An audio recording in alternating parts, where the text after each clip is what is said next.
Saludos a todos, muchas gracias por ver este nuevo video. Les habla Abraham Omonte de TesisNet Internacional para explicarles el día de hoy la sección de propuesta, que no tienen todas las investigaciones de grado, es decir, no todas las tesis. A veces esto es requerido por el formato de la universidad o por el tutor. En cualquier caso, antes de ver esto en detalle, quiero mencionar algo que había olvidado en el anterior video.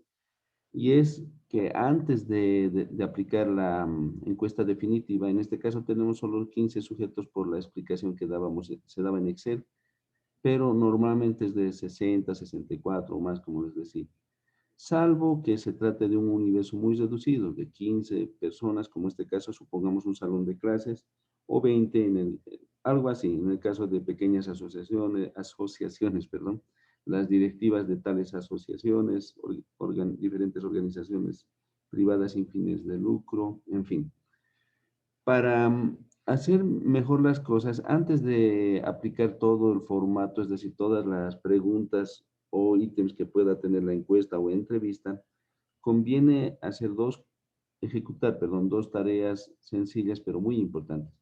La primera es la validación. Esta validación se da llevando el instrumento o compartiéndolo con algún docente o experto en la materia. Es decir, no siempre el experto es un docente, puede ser, por ejemplo, una autoridad judicial con 20, de pronto 20 o 25 años o más en el ejercicio de esa misma función, para el caso de derecho, desde luego. Entonces, será muy conveniente contar con su punto de vista para ver qué nos dice sobre el instrumento que tenemos. Mínimo deben ser dos validadores, dos docentes, dos profesionales expertos en la materia, etcétera. O bien pueden ser dos estudios en los que nos hayamos basado que tengan instrumentos muy similares. Similares significa parecidos. Alguna vez puede ser iguales, es decir, cuando diseñamos un instrumento o simplemente copiamos, esa es la palabra correcta, un instrumento porque tiene todos los ítems que consideramos necesarios para su implementación. Y encontramos otro parecido, ya no es igual, pero que también nos sirve para de pronto mejorar o mantener la versión original. Y luego se colocan esos instrumentos o se los toma en cuenta, mejor dicho, como instrumentos validadores. A partir de eso se presenta al docente tutor para que dé su punto de vista y si él sugiere aplicar cambios, pues se aplican y si sugiere mantenerlo, pues se mantiene. Y con esa validación ya se procede a aplicar la encuesta. Otra importante opción que puede combinarse con la anterior es la prueba piloto. Esta prueba piloto consiste en aplicar el instrumento ya diseñado, aprobado por el docente, a un pequeño número de personas. Y supongamos 5, suficiente, o incluso 3. Pero entre 3 y 5 estará bien. En algunos casos, dependiendo la muestra, por ejemplo, cuando se tiene una muestra de 300 personas, es conveniente aplicar la prueba piloto a por lo menos 25 personas. Entonces, ¿por qué se hace esto? Cuando las personas responden, notamos su tedio, su aburrimiento, porque son muchas preguntas, por ejemplo, entonces toca considerar reducir el número de preguntas. Algunas universidades imponen, ciertas facultades, mejor dicho, no voy a decir cuáles, imponen sus formatos que tienen hasta 60 ítems, no les miento, son tremendamente agotadores. En esos casos no hay cómo escaparse, eso les interesa a la universidad por algún estudio nacional, en fin. Pero por lo general es recomendable entre 10 y 15 ítems, nada más. Si uno tiene la facultad de escoger este número, hágalo de esa forma. No se compliquen la vida, no compliquen la vida al encuestado. Entonces, les decía, en la prueba piloto además se pueden detectar preguntas redundantes, es decir, en la pregunta 4 hacemos una pregunta que se repite casi con las mismas palabras en el ítem 9, o contradictorias o incoherentes, es decir, detectar cualquier problema. Y los mismos encuestados nos hacen notar eso muchas veces. O nosotros al procesar esa aplicación, es decir, aplicamos esa prueba piloto, detectamos fallas al registrarlas y a continuación corregimos esas fallas y ya tenemos la versión final de las encuestas. Con eso ya tenemos el capítulo de resultados que nos permitirá desarrollar tener el diagnóstico más claro y luego desarrollar la propuesta. Acá podríamos dividir el capítulo de análisis de resultados, de análisis de resultados en dos partes. Aplicación de encuestas, que son los instrumentos con preguntas cerradas, ¿verdad? Y por otra parte, podríamos tener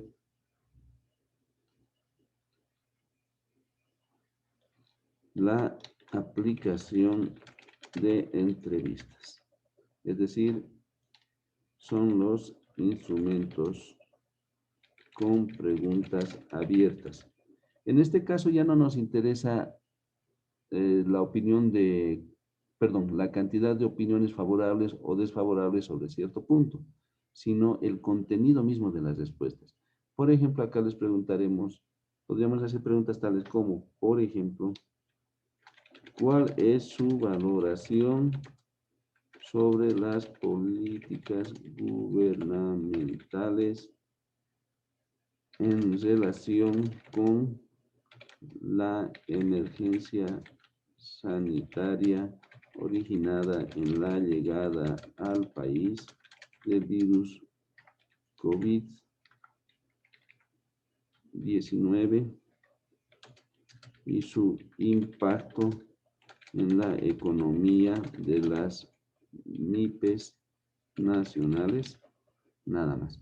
Entonces, el entrevistado nos dará sus puntos de vista en varias líneas, oraciones o incluso párrafos, y eso es lo que nos interesa. Y con todo esto ya tenemos los insumos para desarrollar, en algunos casos, no siempre, la discusión, o simplemente, se puede llamar discusión simplemente o discusión de resultados. En las encuestas, recuerden, teníamos esto. Los puntos de vista específicos sobre tal o cual pregunta y vinculábamos con un autor que se relacione con ese tema, ¿verdad? En la discusión de resultados se presenta un análisis general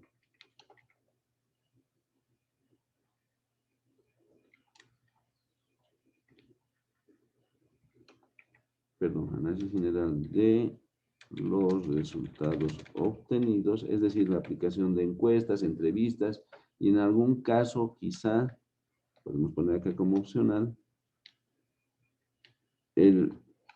la observación directa. Lo que constatamos en una visita directa al lugar donde se dan las cosas que nos interesan.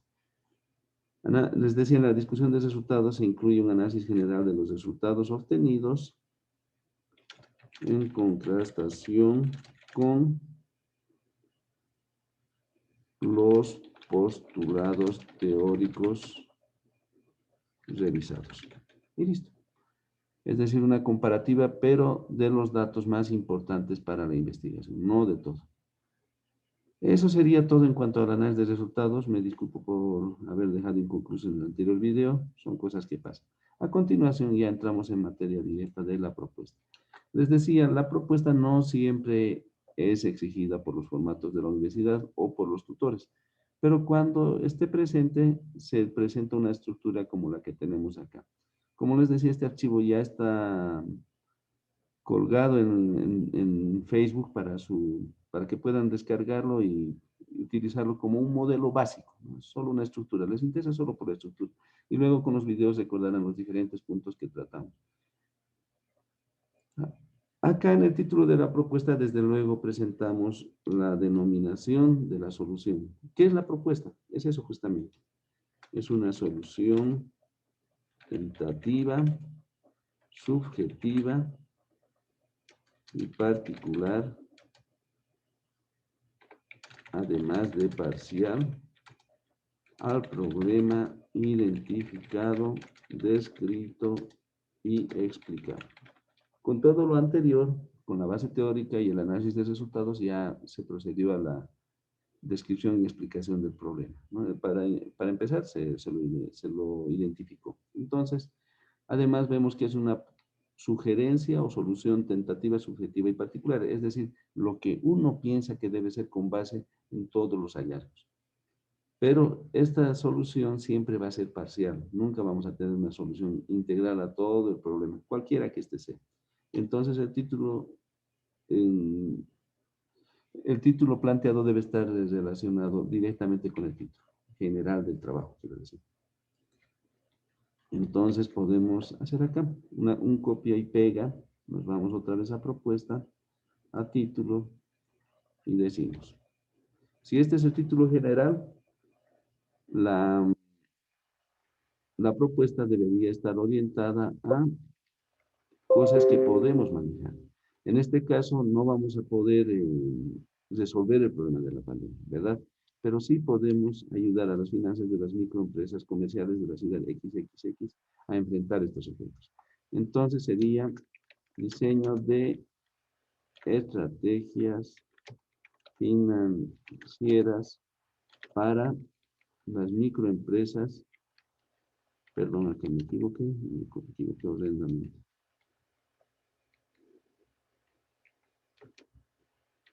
Para, cortamos en la parte que quedaba sobrando, es decir, sobrando, ¿no?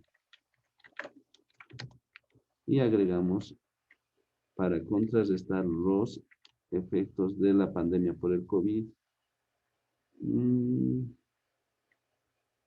Esto podemos además reubicar así. Esto siempre es un trabajo permanente, corregir, ajustar, mm, cambiar de lugar, eliminar en algunos casos lo que sea necesario. Entonces vemos si tiene sentido. Acá no importa el número de palabras. El número de palabras es pertinente solo para el título general de la investigación. Y vemos, diseño de estrategias financieras para contrarrestar los efectos de la pandemia por el COVID-19 en las, acá estaría más pertinente, en las nomás, en las microempresas comerciales, ciudad de, ya sabemos, la que sea. Olvidaba el punto, solo en el título general no lleva punto. Y ya está, ya tenemos el título de la propuesta. En cuanto a la justificación o fundamentación, acá se presenta un resumen de los hallazgos teóricos y empíricos de la investigación, resaltando los datos más importantes. Es decir, no presentamos todos los datos, sino los más importantes y esos datos a la vez los reforzamos en su presentación. En cuanto a los objetivos, puede haber uno solo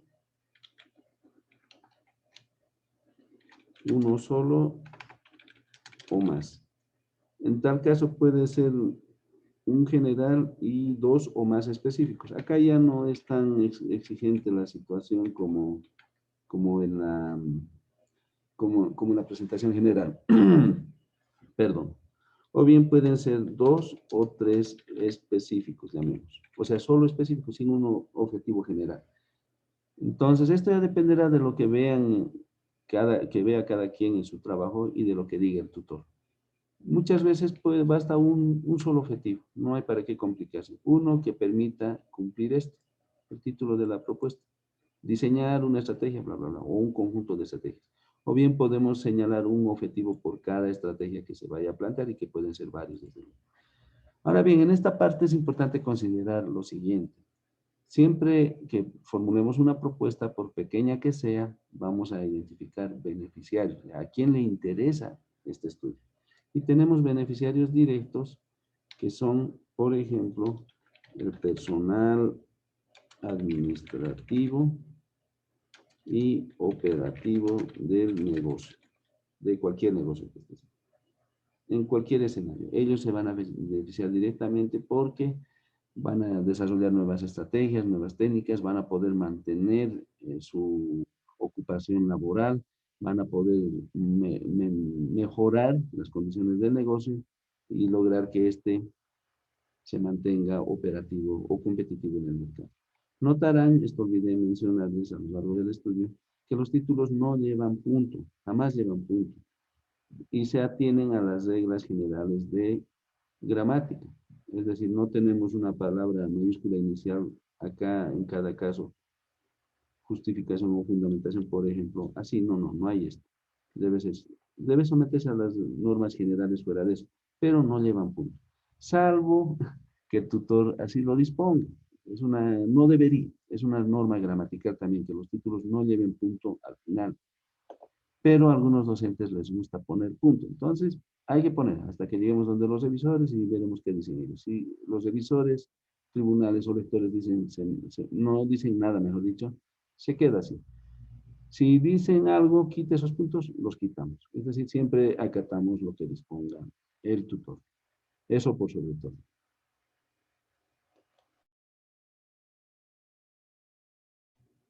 Muy bien, una vez aclarado eso, identificamos a los beneficiarios indirectos. Ponemos el formato de, perdón, acá se me fue a otro lado. Ponemos el formato de título correspondiente e identificamos. En este caso, los beneficiarios indirectos podrían ser los consumidores, proveedores y en algún caso también la competencia. Aunque no parezca esto, es así.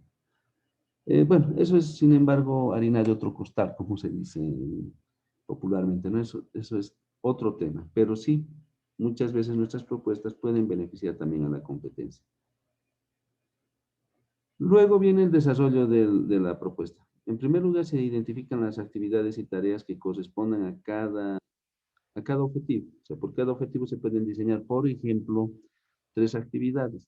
Y por cada actividad, 2, 3 o más tareas. Pero nunca una sola actividad ni una sola tarea. Es como les explicaba en un anterior subtítulo, no hay primera sin segunda. Ahora bien, la estructura básica de esto se atiene a la siguiente línea general, por si acaso. Esto ya es, como habrán notado quienes ven proyectos, es algo ya bastante similar a lo que se ve en proyectos. Los proyectos aterrizan normalmente en esto, pero con mucha más profundidad que una tesis. Por eso aprovecho la oportunidad para explicar estos elementos y enlazar tesis con proyecto, que ya son temas muy similares. Solo que el proyecto, a diferencia de la tesis, incluye, acá podemos poner antes del desarrollo de la propuesta, una herramienta muy importante que es el marco lógico. Este marco lógico es una tabla de varias columnas y filas que nos permite sustentar de manera técnica el desarrollo de la propuesta.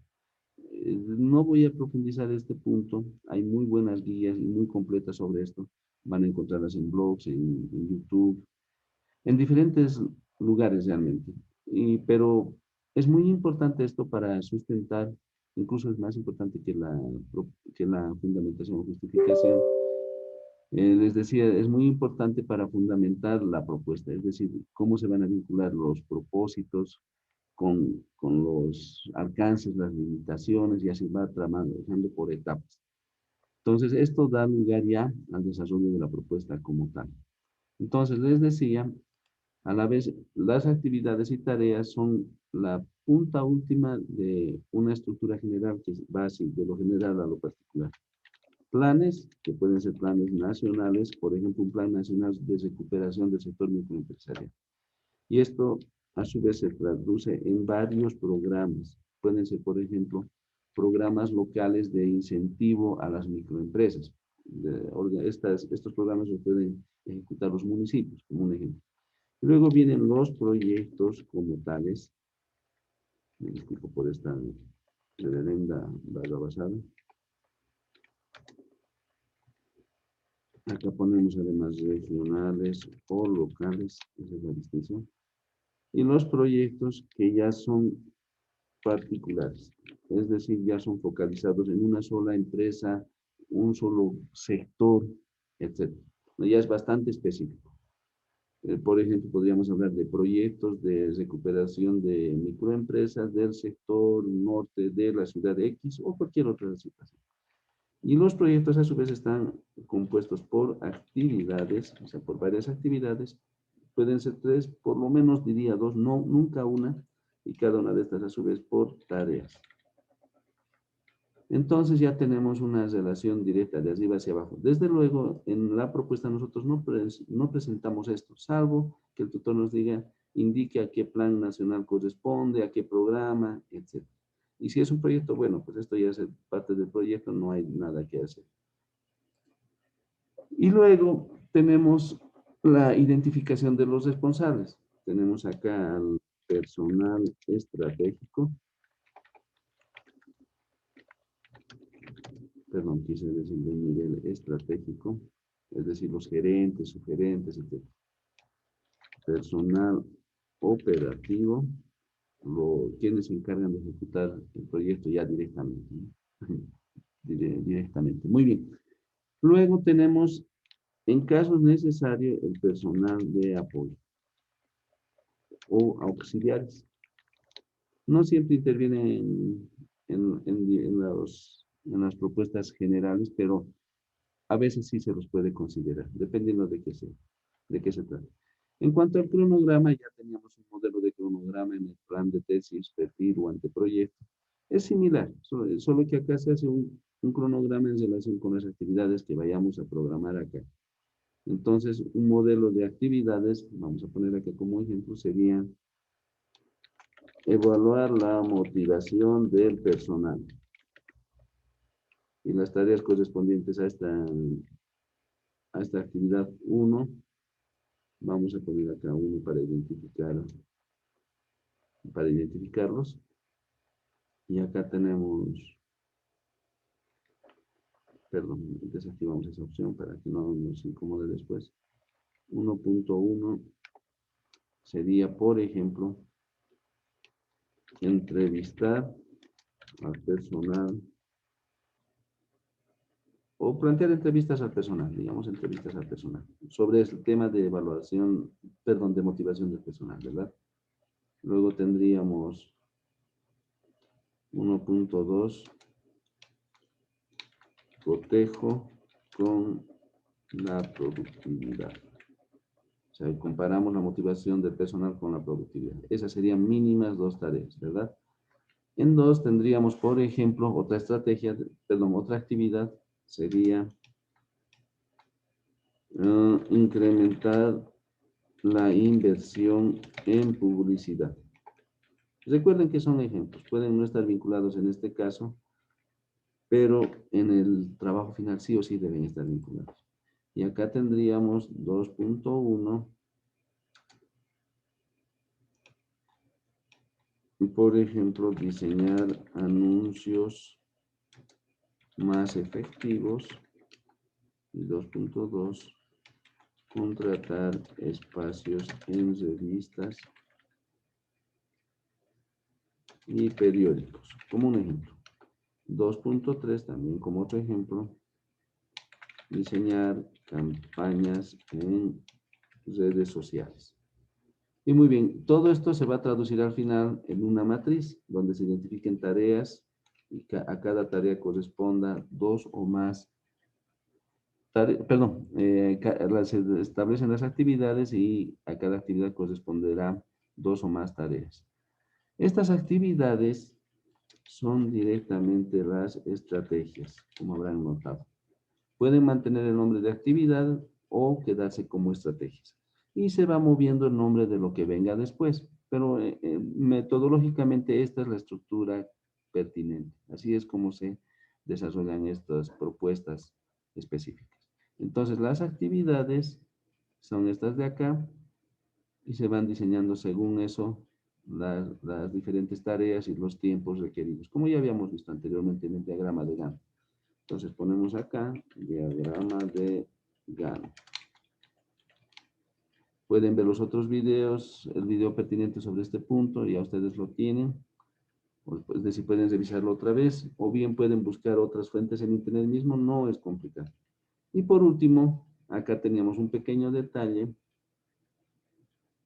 que el desarrollo de las actividades y tareas se debe ejecutar, o diseñar, mejor dicho. Bueno, las actividades y tareas deben ser diseñadas con un costo por cada tarea particular. Es decir, en este caso y en todos los demás, debemos identificar un costo en todas las tareas, sin excepción. Para de esa forma armar una tabla sencilla, muy similar a la que teníamos en el anteproyecto, perfil o plan de tesis que hablábamos. Y Me disculpo por la lentitud del equipo. Ya mismo se coloca la pestaña de tablas. Bueno, a ver. Mientras eso pasa, guardamos el archivo para que no se nos escape. Pero toca esperar un poco más. Bueno, de todas formas les adelanto. Ya, por fin reaccionó esto. Nos vamos a tabla. Insertamos una tabla bastante similar a la que teníamos en el anteproyecto, pero con algunas variantes, desde luego. Tendríamos acá por actividad, sería lo general, tarea, acá tenemos el costo, y a continuación la columna de costo unitario, cantidad requerida, desde luego, y costo total. Y eso bajamos por el número que sea necesario. Entonces tenemos acá, como les decía, actividad. La actividad no va a tener su precio, pero sí va a tener una sumatoria. Es decir, no viene directamente el precio por una vez que lo formulamos, sino en función a la sumatoria por tarea. Y acá decimos por la tarea. Acá nos faltaba algo. Para concretar la tarea, necesitamos un ítem, que pueden ser varios. Costo unitario, cantidad requerida y costo total. Reducimos el número de, perdón, el espacio interlineal para que sea más agradable a la vista. Básicamente esto resulta eso, algo muy subjetivo. Entonces tenemos acá la actividad 1, acá la actividad 2, como un ejemplo. Las tareas 1.1, 1.2, teníamos eso nomás arriba. Las tareas 2.1, 2.2 y 2.3. Ahora bien, cada tarea va a tener un ítem. Y aprovecho acá para hacer una operación que teníamos pendiente anteriormente. Colocar esta hoja de la tabla de presupuesto en horizontal, porque va a entrar bastante texto, ¿no? Entonces necesitaremos algo con mucho más espacio. Y nos vamos a presupuesto y aplicamos algo que ya habíamos aprendido antes, que es la creación de secciones. Y no repito la secuencia porque ya la tienen en el primer video, incluso en la portada al inicio de este mismo archivo. Pueden revisarlo sin problemas. Pedimos insertar un salto de página siguiente. Una vez, ya está, y otra vez más. Hacemos lo mismo acá en indicadores porque a partir de acá debe volver a ser vertical, ¿cierto? Y aprovecha, miren, se quedó la página 1 acá, y si nos vamos hasta abajo, por acá, tenemos otra vez la página 1. ¿Cómo resolvemos eso? Bien fácil. Primero que nada, ponemos esta hoja en formato, la orientación horizontal, primero que nada. Esperamos un momento, ya está. Orientación horizontal. Y esto va a afectar solo a esta sección. Por eso era importante crear saltos de sección en página siguiente. Muy bien, ya tenemos esto. Ya tenemos esto creado. Guardamos para evitar percances, ¿no? Y a continuación hacemos acá, bueno, esto vemos enseguida. Primero veamos esto del número de página. Nos vamos a la herramienta o a la pestaña insertar, elegimos número de página, formato de número de página, cosa que ya habíamos visto en algún momento anterior, y ponemos acá, activamos esto. Tenemos el mismo formato de números, o no se cambia para nada, pero en numeración de página nos vamos a continuar desde la sección anterior. Y eso va a hacer que el número de página, como podrán ver, es correlativo al anterior. Y ya hacemos lo propio acá en la última página. Está en insertar, se mantienen, entonces no debemos mover eso para nada. Formato de número de página, continuar desde la sección anterior y aquí correspondería al número 20, como se recordará. Correcto, está todo bien. Ahora sí, lo que les decía. Expandimos la tabla lo más posible.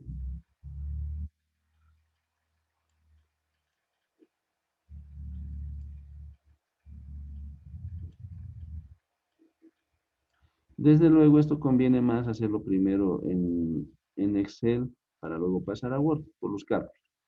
Pero esto es solo un ejemplo, ¿no?, de lo que podría ser. Ya cada uno va acoplándose a lo que corresponde.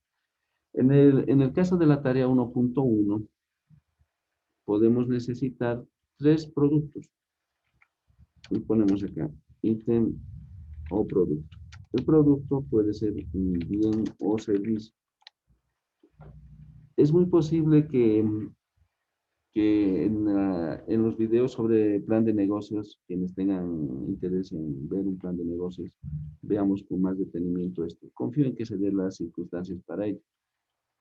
En todo caso, les adelanto, un producto puede ser un bien o servicio. Muchas veces van a ver ustedes y nos van a mencionar también, y a los docentes de economía, incluso de marketing, van a escuchar decir un producto o servicio. Eso está tan arraigado que se olvidó el concepto primario, que es, un producto puede ser un bien o un servicio. Lo que llamamos producto normalmente es esto, bien, es decir, es un producto físico, tangible, que se puede ver, medir, tocar, etc. En cambio, un servicio es un producto intangible, ¿no? Hecha esta aclaración, resolvemos este punto aquí. Supongamos necesitamos tres productos, entonces dividimos la celda en tres, en 3 filas, quiero decir. ¿Cómo lo hacemos? Botón derecho del ratón, dividir celdas, se mantiene el número de columnas en 1 y número de filas, supongamos 3. Una vez hecho esto, nos vamos a la celda de al lado y presionamos control Y o hacemos la misma operación que les decía hace un momento. Y ya. Entonces acá tendremos un producto 1.11, cualquiera que este sea. Acá 1.1.2, 1.1.3, etc. Estos números, por si acaso, no van. Yo los coloco solo como una referencia para no estar repitiendo todo lo que viene arriba y para no estar detallando acá, por ejemplo, un escritorio, una computadora, etc. Entonces, en esta parte de preferencia colocamos en cantidad requerida, puede ser todo al centro. Costo unitario, no. Y esta celda, esta columna, perdón, la podemos mover al lado izquierdo, en última instancia. Esto es manejable, no es tan estricto esto que sea así o así. Pero sí el costo total debe estar al final, sí o sí. Nunca puede estar al inicio o al medio, por ejemplo. Entonces decimos acá, cantidad requerida, esto variará. Supongamos, ponemos acá, del producto 1 necesitamos 5. Acá necesitamos 3 y acá necesitamos 1. Y vemos acá en el costo unitario,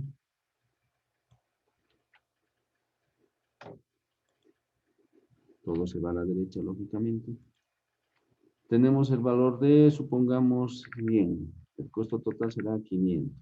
Acá necesitamos algo que cuesta 150, el costo total será 450, y acá solo necesitamos uno, que costará, como un ejemplo, 1000. Entonces acá tenemos 1000. Y así sucesivamente. Y al final puede que necesitemos, por decir algo, 7500.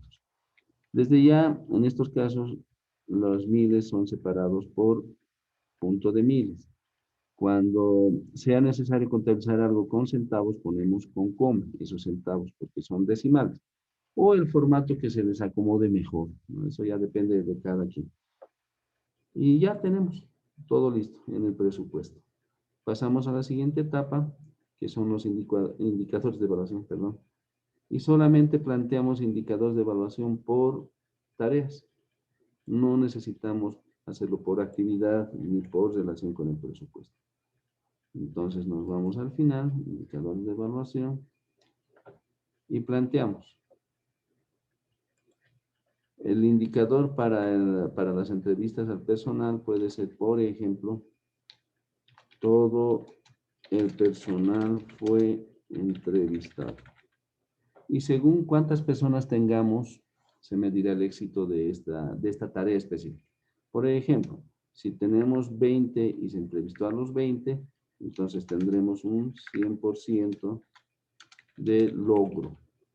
Si tuviéramos 15 perdón, si tuviéramos 20 y entrevistamos solo a 15, sigo rayándome. Entonces tendríamos un 75% del otro. Y así sucesivamente, ¿no? Lo que sea que corresponda. Esto, desde luego, es una pauta. Los indicadores de medición o de evaluación se plantean de diferentes formas. Esta es una forma muy simple, la más básica de todas, pero es útil. No pueden plantearlo, pueden buscar también teorías sobre elaboración de proyectos, como les decía, donde se detalla esto con mucho más rigor. Esto es bastante complejo si ustedes quieren que así sea. Si quieren simplificarse, pueden hacer esto, que también es válido. Es una medición cuantitativa. Los cualitativos, los indicadores cualitativos siempre tienden a ser más subjetivos y complejos, pero depende de la naturaleza de cada trabajo, de cada propuesta, de cada tutor, de cada universidad, en fin. Muy bien, una vez que terminamos esto, procedemos a redactar las conclusiones y recomendaciones. Esto no es un capítulo, pero puede tomarse como tal. No hay problema en eso. Depende de cada formato, cada tutor, en fin. Les reitero, lo que consolidarse es que no constituye un capítulo, pero por lo tanto no debería tener este número, debería ser así. Pero a veces las circunstancias nos obligan. ¿Cómo armamos las conclusiones? Con base en los objetivos específicos. Y viene a ser más o menos así. Primero se presenta. El desarrollo del presente estudio permitió formular las siguientes conclusiones. Y hablamos en esta parte solo de conclusiones. Conclusiones, ya está. Me disculpo por el error, menos mal hay las herramientas, pero igual debemos revisar permanentemente esto, ¿no? A veces se nos van comas que no siempre marca el corrector, a veces se nos van letras. A ver, veamos si acá hay algo que nos pueda generar anfibología, es decir, tener dos significados diferentes. No, no tenemos. Pero a veces pasa esto. Escribimos capítulo 1 según nosotros, pero fíjense, bueno, acá por lo menos marco. No tiene tilde y eso se puede interpretar como, por ejemplo, yo capitulo. Noten, ahí no nos marca error, porque en este caso estaría correcto, yo capitulo, ¿no? Sin tilde, porque tiene que ver con capitular. Entonces hay cosas así, se marcó el error en este momento, a veces no sé por qué no se marca, quizás sea de pronto por esto, no, sí está marcado. Bueno, no importa. El asunto es que no todos los errores se marcan, entonces hay que darle siempre una revisión al ojo para que no se nos vayan este tipo de problemas, para que no se nos escapen este tipo de errores, mejor dicho. Tenemos acá esto, algo que antes no recuerdo haberles dicho, pero por si acaso incluyo acá.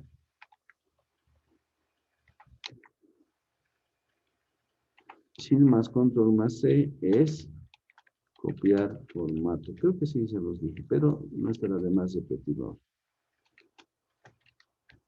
Y Shift Control más V,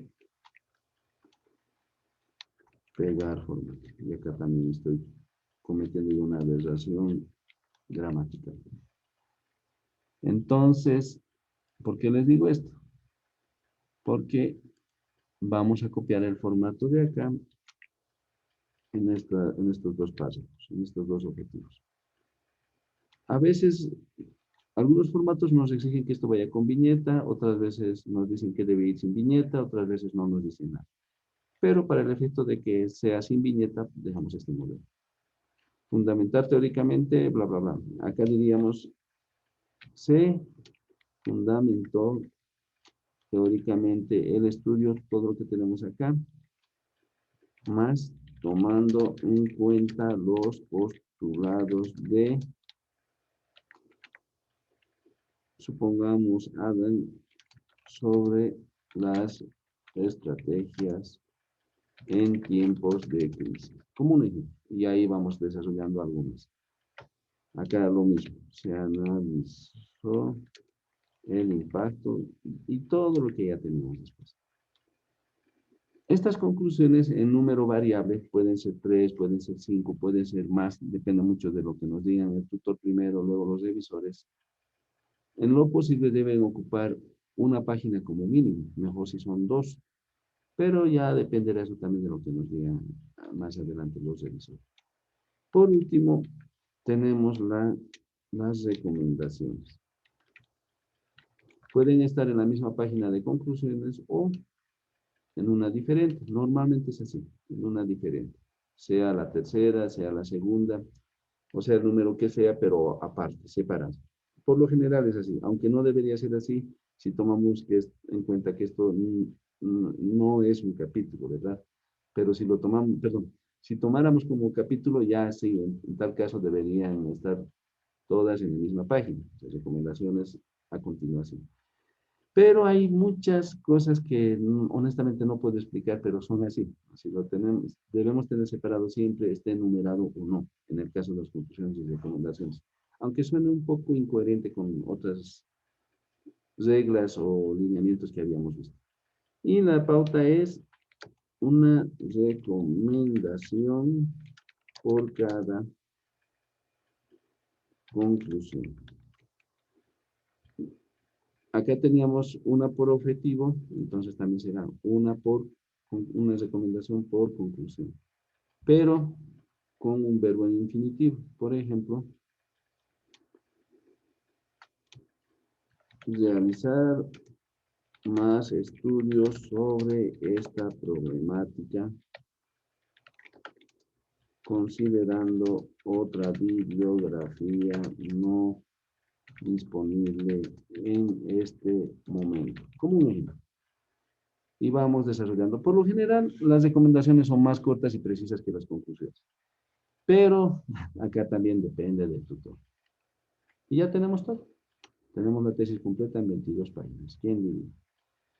Para finalizar, hay dos secciones que van una tras la otra, pero a ver, recapitulando. En primer lugar, tenemos la bibliografía. La última son los anexos, que básicamente serían los instrumentos utilizados, es decir, las guías, las boletas de entrevistas, encuestas, guía de observación, lo que se haya utilizado, ¿no? Eso va al final.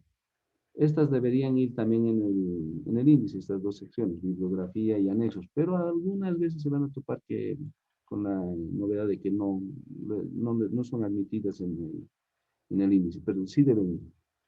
Por lo menos los anexos no siempre van en índice.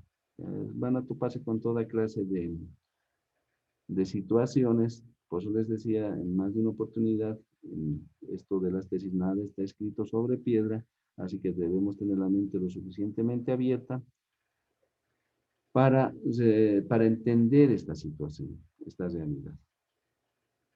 Muy bien, acá tenemos la bibliografía que como verán ya se quedó con el número incluso porque viene con el formato de título 1. Y acá deberían ser mínimo 25 fuentes consultadas en tesis de tercer grado. O sea, 25 o más. Pero a veces vi, un par de veces por donde me tocó ver trabajos con solo 3 fuentes consultadas y aprobados y con muy buena nota, por cierto. Pero lo ideal es sujetarse a las reglas claras de la universidad, las generales de redacción, composición, etc.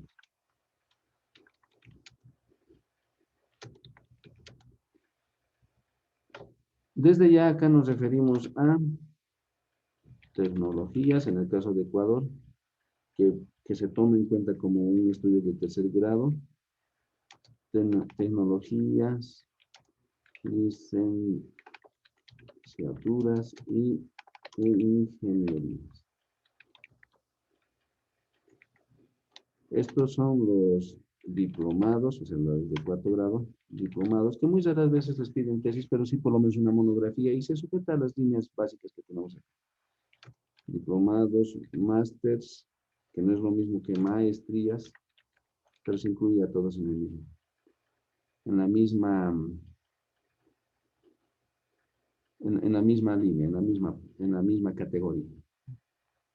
Y por último tenemos las de quinto y sexto grado, que son doctorados y postdoctorados. Incluso los postdoctorados les exigen 150 o 200. También varía de una universidad a otra, de una especialidad a otra, de un docente a otro. Por último tenemos los anexos. Estos no deberían ir jamás enumerados, pero lo mismo, es decir, depende del formato de la universidad. Y por último, ya tenemos todo esto resuelto y cubierto. Nos vamos al inicio y actualizamos los índices. Esto que debería ser permanente, ¿no? Lo dejamos para el final porque no era muy relevante en todo lo que veníamos trabajando. Pero ya cuando uno va avanzando, sí debe hacer. Entonces verificamos que todo esté bien, los números de página estén en orden. Quienes vieron el video en el que se explicaba esto, creo que era el segundo, no estoy seguro, el primero o el segundo, haciendo ciertos movimientos, podía quedar acá un 11 entre el 8 y el 9, ¿verdad? Entonces, toca revisar eso minuciosamente que no vuelva a pasar. Lo mismo con la hoja que habíamos cruzado, la horizontal. Eso puede hacer que, por ejemplo, acá en la tabla de presupuesto esté hoja 1 y acá otra vez hoja 1. Es para eso. Se actualiza y se revisa.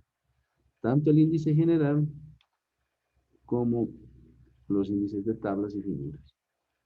Pero acá no insertamos ya no creamos más tablas, más figuras, ni siquiera el presupuesto o el cronograma, aunque teníamos una tabla ahí en presupuesto.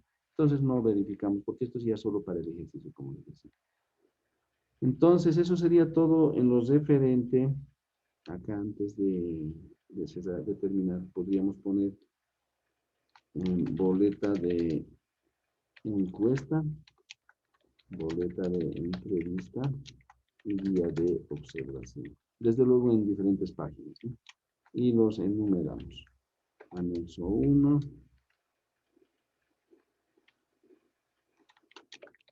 anexo 2 y anexo 3. En diferentes hojas, como les decía. Y se copia y pega ahí los respectivos instrumentos. Y eso sería todo. Gracias por su atención. Ha sido un gusto explicarles todo esto. Nos veremos en la siguiente serie de videos cortos para la elaboración del plan de negocio, pero eso competirá o interesará solo a quienes deseen desarrollar un plan de negocios o que se ajuste a sus requerimientos académicos. También tendremos muy pronto un video con pautas generales sobre diferentes detalles que se van repitiendo en los distintos trabajos de grado, no solo en las tesis, no solo en los proyectos, no solo en los planes de negocio. Cualquier consulta, tienen los datos al pie en la descripción del video. Están los datos de teléfonos en Bolivia, Ecuador y Perú. Y también en las fanpage donde nos sigan podrán ver estos datos, se pueden contactar en caso de tener cualquier interés en recibir ampliación de cualquier información de la que se provee acá. Es decir, cualquier información adicional. Gracias por su atención. Será hasta la próxima. Les ha acompañado Abraham Monte de Tesisnet Internacional.